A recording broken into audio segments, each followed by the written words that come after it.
Greetings, Bamf Warriors. Greetings. Guess who's back? I guess it's not a very tough guess with this face on the screen. But gosh, I'm trying to think how long it's been since I have gone live in a more extended way.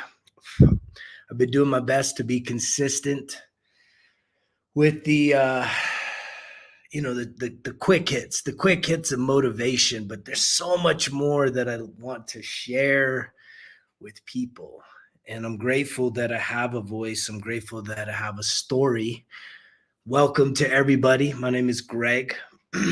I'm the founder of Results Kill Excuses, which came about after almost 12 years of sobriety. We're months away from that 12-year anniversary of choosing me, of hitting rock bottom and picking myself back up, dusting myself off, and saying, I'm sick and tired of being sick and tired, and I'm ready to start improving my life, starting to be a better version of me. And if I could rewind all the way back to literally almost a little over 12 years ago, man, I was in a dark place, a really dark place, because again, right there, that's the rock bottom for me. And that's why I keep that mugshot there. It's probably the most embarrassing picture of all.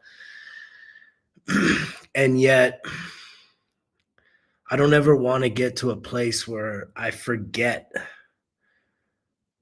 what I put myself through, what I put people I cared about through what? My addiction. Through my addiction. And when we think about addiction, it's not just alcohol, it's not just drugs. Addiction, man, is so widespread to where we have these patterns and these habits that we lose control, right? It starts out innocent and eventually we lose control and we give our power to something outside of ourselves. That's what addiction is when you truly get to a place where you can realize what happened. Where's all my power? This thing controls me. I mean, this has power over so many of us nowadays. We can be addicted to our phones. I saw a stat yesterday that we check our phones on average 144 times a day. That's a lot. That's like constantly, anxiously saying, I need something new. I need an update. I need something else. I need a new like. I need something. So let me post something else. Let me continue that stimulation. And, I bring up this conversation because I think it's really a big part of my entire message. Everything that I stand for really started 12 years ago when I hit rock bottom and I had to finally say enough's enough. And I'm telling you guys, breaking up with alcohol was the hardest relationship for me to end. And that's the way that I describe my connection with alcohol. It was a relationship. It was a very toxic relationship. And it started really early on in my life. When I was about 12 years old, I remember kind of getting the indoctrination of, guess what? You're going to be a man someday. It's time to have a beer. Crack open a beer. Time to chug a beer. You're going to be a man. And I can still remember the smell, the flavor, the taste. I mean, prior to that, it was always what? Kool-Aid, right? Lipton iced tea, Coke, Sprites, water. And beer. It was terrible. It was the most disgusting flavor that I'd ever put in my body. And I literally think I started crying and saying, man, I don't want to be a man. Can I just have a Coke? Because I wanted out of the indoctrination of pounding my first beer with a bunch of, adult males from my family. And little would I have known that in just a matter of a few years, right, I would have really considered myself um, an alcoholic. At least I had started to create the patterns of my alcoholism by the time I was about 15, 16, going into high school. And I know that because I never really changed that binge drinking, right? Mindset that, let's get fucked up everywhere I went, right? All the weekends. And even in high school, I'll tell you, man, we used to go out and party even like every night, 7 days a week. We would go out after school, everyone would go home, eat dinner, the families would settle in, and then we'd all sneak out or just leave home and go out till the middle of the morning, early morning, and get faded. And yet, I know a lot of y'all don't want to hear about this because it's a tough conversation. A lot of you, I get when I'm so far past the point of turning back in my relationship with alcohol, but alcohol is one of those things that when you tell people, "Oh no, I don't drink," it's like people have sympathy for you. "Oh, I'm sorry, you have a problem," or whatever, and it's like we all got a problem, right? I've just been tough enough, strong enough, right? Powerful enough to overcome mine, right? And it's one of those things where definitely I used to drink to get drunk, to get totally shit faced, blacked out, wasted. And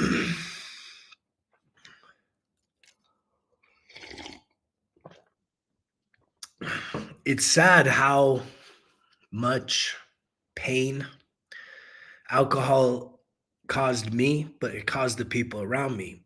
And what I've learned along this healing journey was I used alcohol not just to have fun. Like it wasn't just a tool to say, "Hey, I'm an adult. It's the weekend," or "Hey, there's a celebration. It's the birthday. Let's party. Let's get drunk. We need alcohol. Alcohol is what makes us have a good time." It wasn't about that.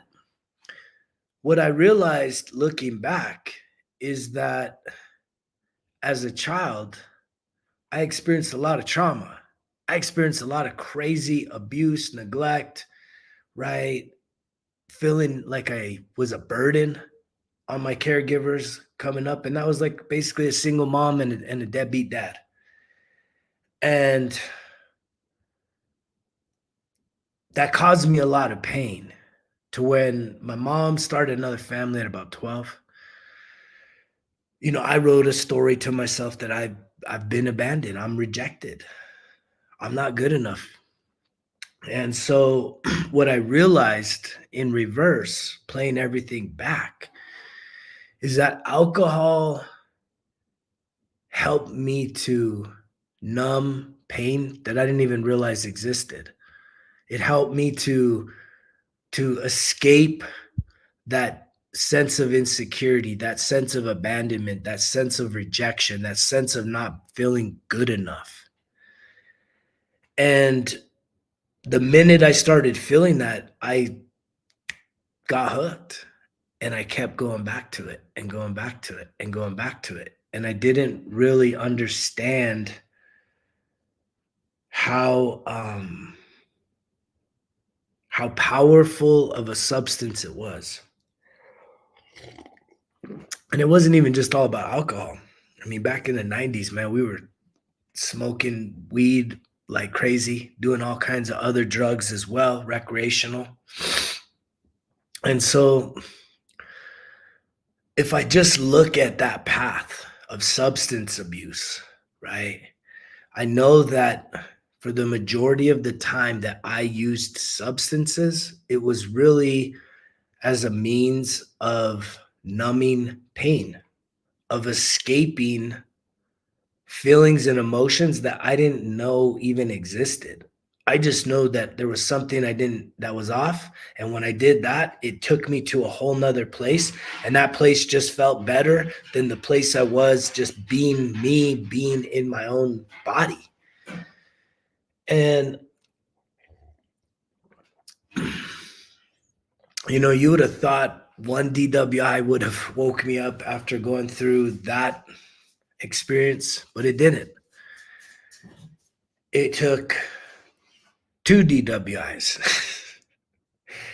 And after my second DWI, I got sober for about 3 years.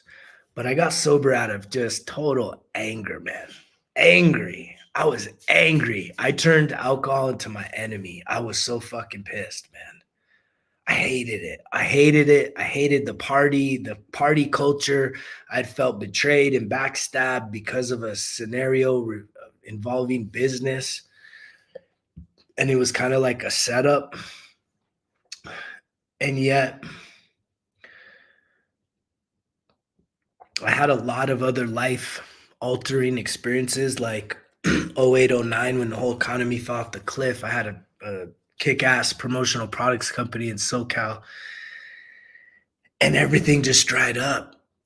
I was just starting a family and everything dried up. And it was so crazy because there was almost nothing you could have done back then. And many of you watching this, you guys, we survived that shit. The collapse of 08, 09 is wild.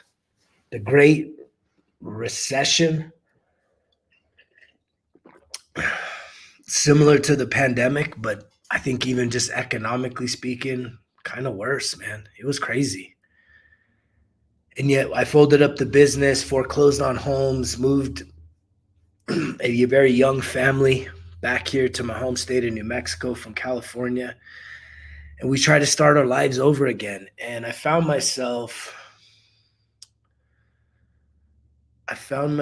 working in a place that I would have never have guessed. Because again, at this time, I was still sober, coming off that second DWI. And I found myself applying for a job, and it turned out to be to run up the promotional products department and sign department of one of the biggest beer distributors here in New Mexico and really the country.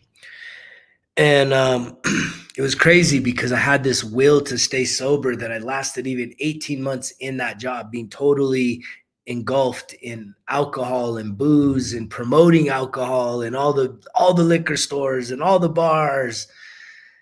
And yet I had a relapse. After 18 months, I got sent off because I was doing such an exceptional job. I got sent to Dallas to go to a Cowboy football game, VIP, meeting all the players and shit. And even that, I totally got through a meet and greet, all you can drink with all the star players at the time. And everybody's like, man, why aren't you drinking? And I'm like, I don't drink. They're like, what do you mean you don't drink? I was like, nah, man, I don't drink. Don't you know who we are? Like, this is like, we control the alcohol, we control the beer. There was a lot of ego in that industry. And I said, yeah, you might be able to control it in the stores, but you ain't gonna control that in me. Because that's when the drunk motherfucker would come out, man. It's like, I'm telling you, I don't mind being the poster child, right? Of binge drinking, of party animal, of, there's no limits, right? It's never enough. Let's get it to the next day, man. Let's just drink from dawn to dusk and keep going, man. Wash, rinse, and repeat. And I have epic, legendary stories of partying all over the world, in the military, post-military, going to every kind of sporting event, VIP, you name it, man. Just craziest of crazy times. And yet here I was in Dallas, and I got through the meet and greet with all the players and all the drinking, and the regional rep that had invited me on the trip as kind of a reward for my great work, invited me to go get some sushi. And so there we are getting sushi, and this lady and the other guy, they ordered some sake. And I said, sake, man, that sounds good. And it was the sake. The sake got me. Sake socked me. And before you know it, we literally that night, me and this other dude went on literally like a 24-hour binge. We stayed up all night just bar hopping, clubbing, getting as wasted as we possibly could. That we showed up to the hotel the next morning, double decker bus, Partyville again, loaded up on that thing to go to the game. And it just party, more party, party, more party, party all game, coming back. And at the time, my wife, she was like, she didn't know. She didn't know that I had relapsed. And I did. I came back and I was like, I was ready to rock and roll. I was like, let's go. Let's do this. Let's go do this. Let's get drunk.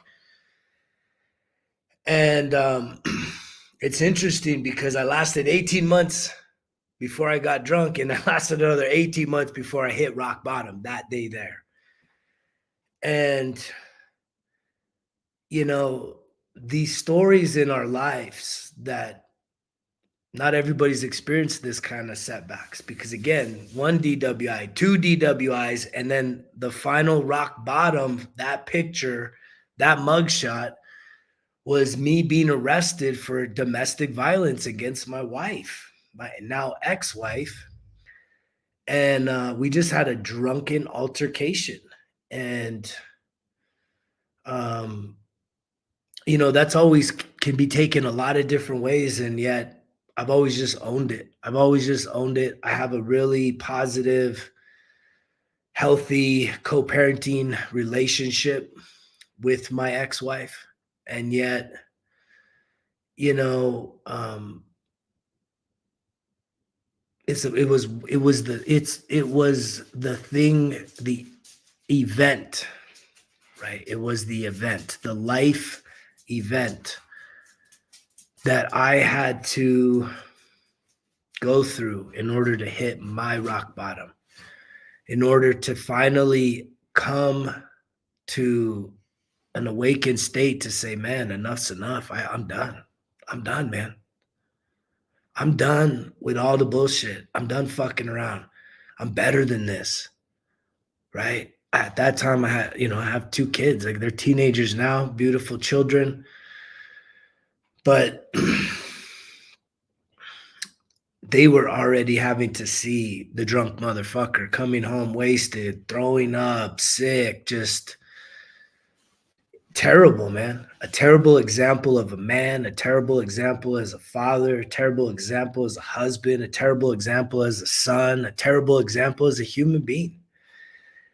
And at that point, when I came to, I said, I took 100% ownership and I said, I'm done. I am done. This is it. This is it, man. Me and alcohol, we're done, man. Like, I do not have any more lives to waste on alcohol, on the drink. And I believe that my story, my relationship with alcohol is close to one of the extremes. But the crazy thing is I know people that I grew up with back then, and we all acted the same way, that they still doing the same shit. And that shit trips me out, man. I couldn't even imagine. It's been almost a dozen years since I've got wasted, since I've been sitting around drinking. And the healing experience that I've been through in those 12 years has been phenomenal. And that brings me really to the whole point of tonight's message, which is seeing if it's worth it. I heard that today walking into the gym. I heard an older guy commenting to another guy, and he was like, I'm still just trying to see if it's worth it being here.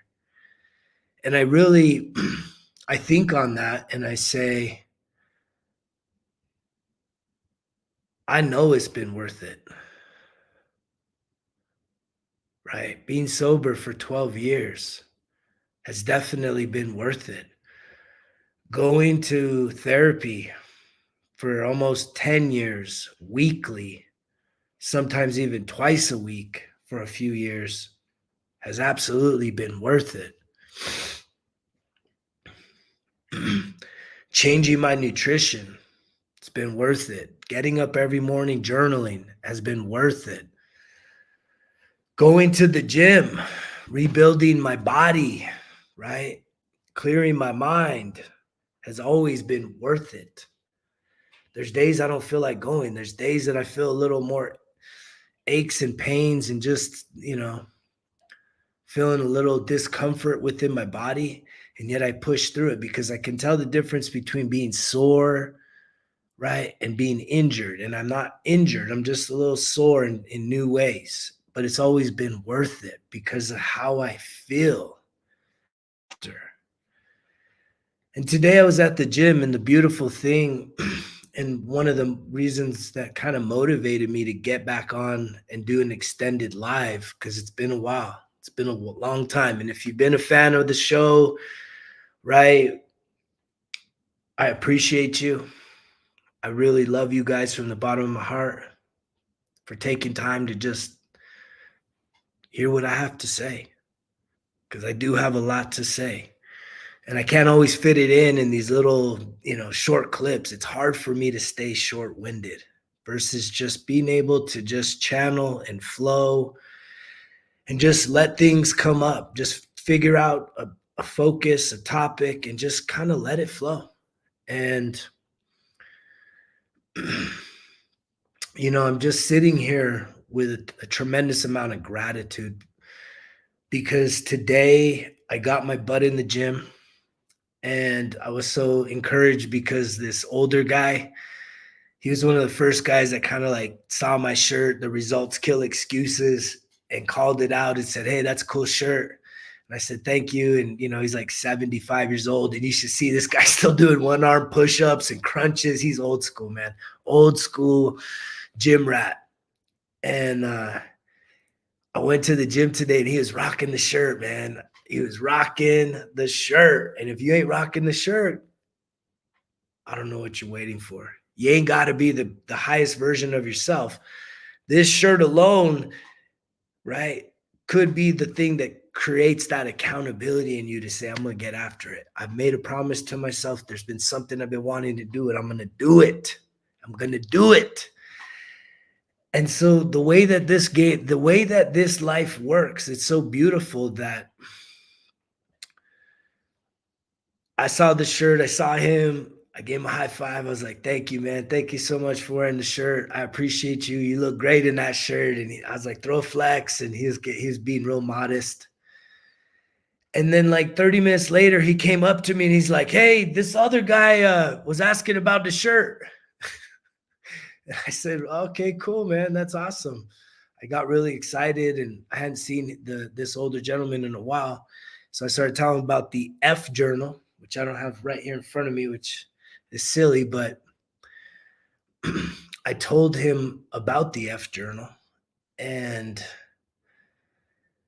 he said, well, the guy walked outside, so maybe he'll come back or whatever. And like 15 minutes later, he brings the guy over. "Hey, look, here's this guy." And start telling the guy, and I was like, "Yeah, that's my brand." And he's like, "Oh, is it really? That's cool, man." And then right away I just break the ice with people. I say, "Yeah, it really came about through my 12-year healing journey, that started with sobriety." And he's like, "Oh, really?" He's like, "Man, I need help with that." He's all, "What do I need to do?" And it's just in those moments that you're like, this is why it exists. This is why I had to go through what I went through, which I've sort of recapped here for you guys because it's been so long. And I know that even me, I'm reintroducing myself because I've evolved, I've grown, I've expanded as a human being. When I first started doing show back in 2022, right? It's been a few years. I was angry. I was fired up, man. I had just came out of a really, really bad breakup that really broke my heart. And this was even post divorce. And I had a lot of fire, man, you know. And if you're going through something like that, I encourage you to use that anger, use that heartbreak to get your butt in the gym, get in better shape, take amazing care of yourself. And so here's this guy today saying, "Yeah, man, I'm struggling with that. Like, what do I do? What's your advice? Can you help me?" And I said, "Well, yeah, man. how bad is your situation. And, when it comes down to it, like we all have a different grasp on our addictions. And there's a lot of different, real overarching addictions right now, right? There's, like I said, man, the phone is an addiction, alcohol's an addiction, weed, you could become addicted to it. And you become addicted in the sense where it's like you have to have it and it has more power. If you can't tell it no, let's talk in a week, then you're probably addicted. If you can't tell porn no, let's talk in a week, and let a week go by, right? If you can't like get a week under your belt, then you're probably addicted. If you can't tell weed, even with a doctor's note and saying it's your medicine, even if you can't tell weed, hey, let's talk in a week, right? You're probably addicted. You've created a chemical dependency on it, and that's addiction. A lot of us become addicted to our phones. A lot of us become addicted to food, unhealthy food. And it's based on the fact that underlying all of these addictions is unresolved emotional trauma, right? There's something going on emotionally that then triggers your addiction response. It triggers you to go towards something on the outside to change how you're operating on the inside, because you don't feel that you have the power to do that by yourself. And that's the real deal. So if you think about it, aside from a celebration or something, like if you're just sitting there and you're feeling alone, you're feeling unworthy, you're feeling depressed, you're feeling like a loser, you're feeling like a failure, you're feeling like nothing ever goes your way, when you really get down on yourself, usually something there triggers a need to go and drink, a need to get high, a need to use porn, a need to overeat, and or to just eat unhealthy food. And we kind of get into that mindless eating. I think that's probably one of the biggest addictions that we have in this country right now. And it's sad because you have the power to totally heal yourself by yourself. But again, it's by yourself. You don't need something on the outside to heal you from the inside. It really does start with your thoughts, start with you processing your story, your life story. When did things really start going bad? And for someone like me, things really started going bad from like probably before I was born. My mother was already so stressed out and terrified for her own life through very violent abuse that she was already passing on those stress hormones to me, that when I came into the world, it just got even worse. And yet from an early age, me and my mother formed a trauma bond, codependency. And when she started another family when I was about 12, I wrote a story that I was rejected, that I was abandoned. And I started making a lot of bad decisions as a little kid. And there's so much of that led to a lot of really bad habits and certainly bad traits in terms of how I showed up as a man in relationships, even just as a teenager, late teenager, when I started dating, just how I showed up as a man in relationships. And it wasn't until way after I hit rock bottom. After I hit rock bottom, that was just getting sober. And that was just realizing I was sick and tired of being sick and tired. I was tired of being fucking powerless.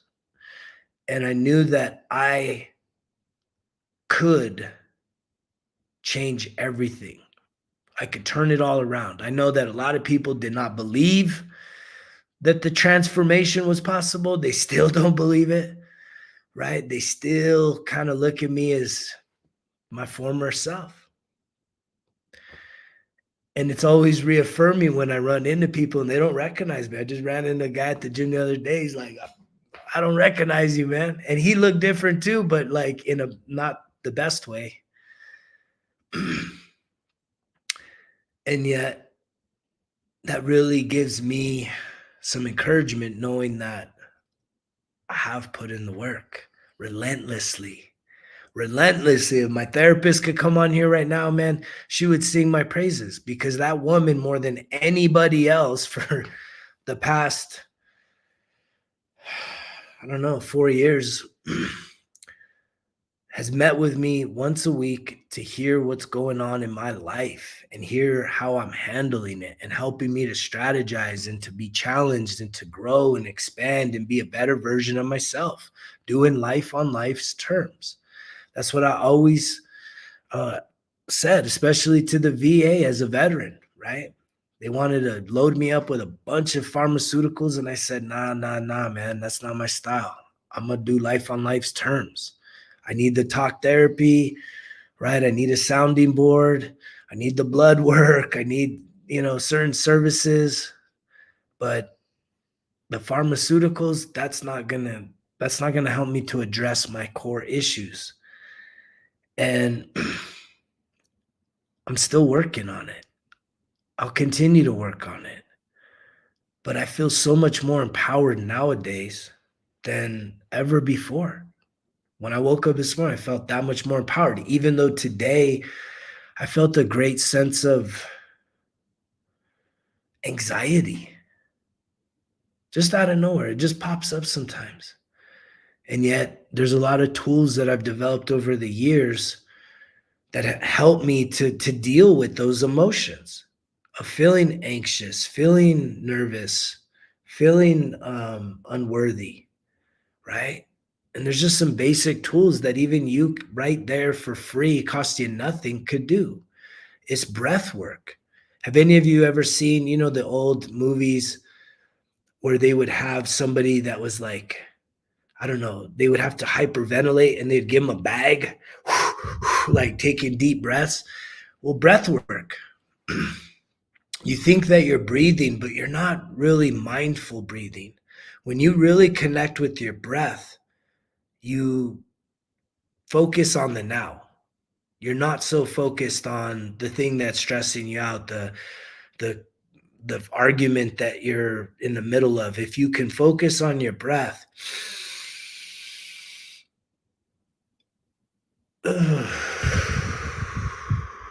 just do that for like a minute. I mean, really 3 of those, but just literally if you could take deep breaths for a minute, it changes you. It changes how you feel. Another very easy way to just really calm yourself if you're feeling anxious, depressed, overwhelmed, stressed, sad, kick off your socks and shoes, or shoes and socks, however you wear them, and go stand in some dirt, on some grass, in some sand. It just needs to be natural earth. It can't be concrete or pavers. It needs to be dirt. And do the same thing. Do some breathing there. And again, that instantly will ground you to the earth and it will release your stress. The other thing that's really phenomenal as well is cold water therapy. You can jump in a cold shower, man. You feeling stressed out, go jump in a cold shower. 60 seconds of cold shower and then put it on warm and warm yourself up. Man, you will feel like $1,000,000. All that stress, all that anxiety will go away. Another thing that helps, which is one of my favorites, is journaling, is writing things down, is saying, man, am I really seeing this issue with clear eyes? Like, I'm really scared about something. Let me sit here and write it down. And let me see,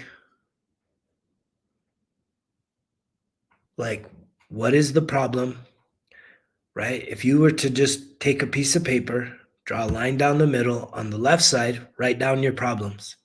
Write down the things you're most scared of right now. Like, what are just some of your problems that you're not addressing, right? Things that you're kind of like swerving on and holding off on. And on the other side, be honest with yourself and literally say, okay, here's one of the problems. And on this side, write out some actual things that are solutions to those problems. What would solve that problem?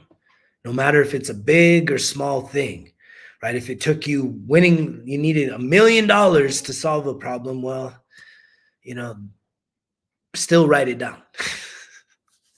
Someone said, and I believe this with all my heart, they say that if money can solve your problems, guess what? Guess what? If money can solve your problems, guess what? You ain't got no problems. And it's hard to believe that, but trust me, it's true. Because could you imagine, like, I've done a lot of disaster response in my life, going to hurricanes and tornadoes and fire and flood recovery operations. And when you see total devastation from a natural event like that, taking over people's entire homes, loss of life, loss of all their material possessions, man, oh man, do you say, I got no problems. I got no problems. Whatever stuff I need to deal with, it ain't even a problem no more. I can deal with it. And yet it would take you having to see that to really let that sink in, because we want our problems. We want the cost of goods to overwhelm us. We want whoever's politically in charge to overwhelm us if it's not our team. We want these social issues to matter and to preoccupy us, and it's all distractions, right?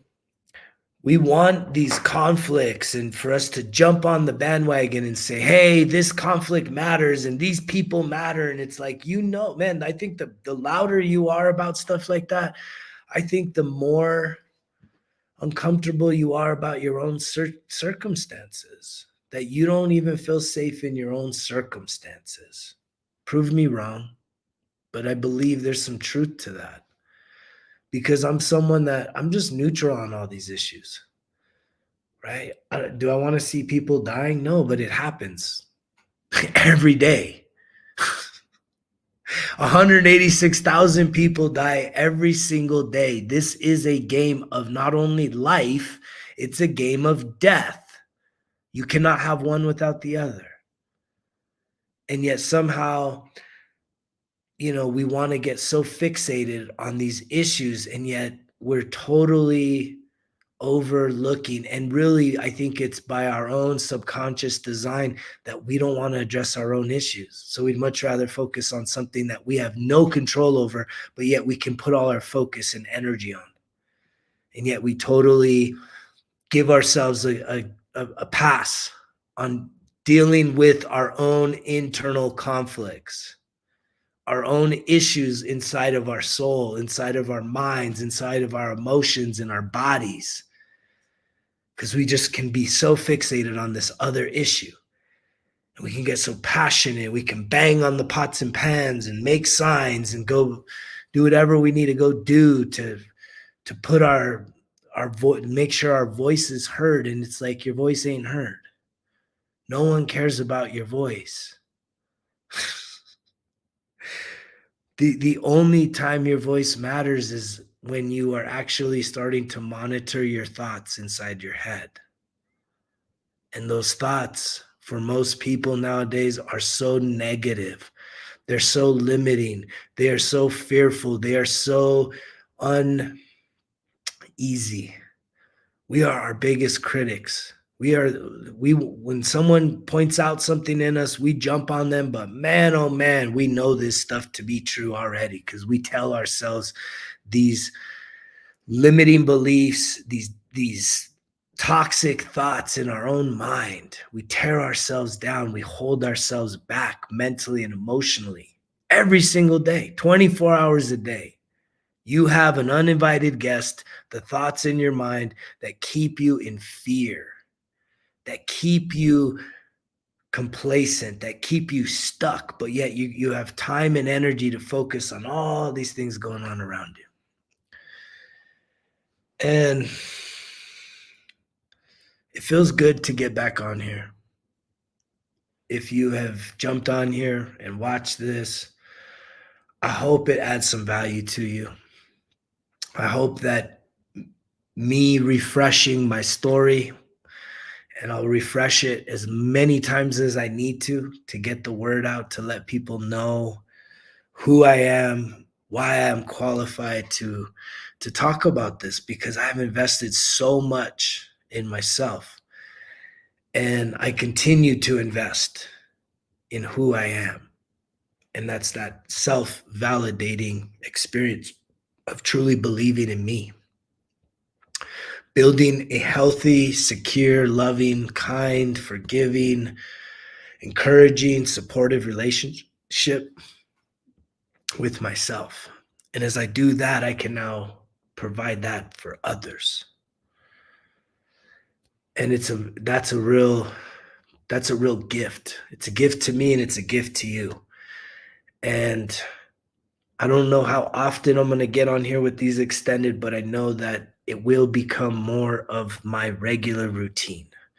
I want to keep with the short. I want to continue adding some more extended content because I am really excited. I'm trying to finish up putting together an app. And if I just talk to you real quick about the Transformational F Journal, right? What is it? Right? It's a 12-week everyday program that I literally birthed out of nothing. I literally just I had a vision for a journal because I've been journaling probably for about the past 5 years consistently. And I've had, from time to time, I've had people ask me about journaling and, what do I do? How do I get started? And I said, well, it would be cool to make journaling fun, right? Because a lot of people, I already know. I was a teacher too, fourth and fifth grade, working in higher ed. I know education. I know most people, myself included, I don't like to write. At least I used to not. I used to really despise English class, writing essays, right? Reading stories and then having to write an essay about it. That was just not usually my favorite thing to do. And yet I know a lot of people just, they're not really about that. And so what I came up with was a worksheet. If you go back to like elementary, junior high, right? Even high school, they still offer some worksheets where it's like you have like a fun worksheet to fill out versus writing an essay. And so the F journal stands for fun journal. And it's literally an adult version of 12 weeks every single day, 7 days a week, right? Of journaling in a worksheet format. And I believe it's really fun. Most people that have seen it are like, wow, that's really pretty cool. And yet every week is broken down into a different focus area. So week 1 is self-discovery. It's really getting to know yourself. And I think that's one of the biggest issues that we have in humanity is that from the beginning of our life, right, through adulthood, we never really spend a whole lot of time getting to know who we are. We learn about everyone else. We learn about everyone else's history. We're focused on what everyone else is doing. That we don't really take a big inventory and account for ourselves. What do we want? What do we love? What do we hate? Right? Like what makes us feel most alive? Right? Who are we? What is your gifts? What is your talent? So week 1 is discovery. And then week 2 is about goals. It's saying, what are your goals? What are your dreams? What are the desires in your heart? What are the things that you wish you could um, create into your reality? Right? Like money aside, circumstances aside, like can you get into that child mind of creativity and dream again? Whatever age you are. What are your fulfilled desires? Do you have any of those? Do you have some goals that you still want to cross off the list? And so week 2 is that. And then week 3, it gets a little tougher because week 3 is acceptance. And the reason why it's acceptance is because you have to accept where you're at. You look at you first, you identify who you are, then you start looking at what you wish for, what your dreams are, and then you got to accept, well, here's where I'm at. This is actually my reality. And that's a tough way to kind of juxtapose some processing. And yet I've really put together a very comprehensive, right? Sequential process. Every single week builds on the week before. And it's an everyday program. It's self-paced. The cool thing is you can't just buy the F journal and off to the races.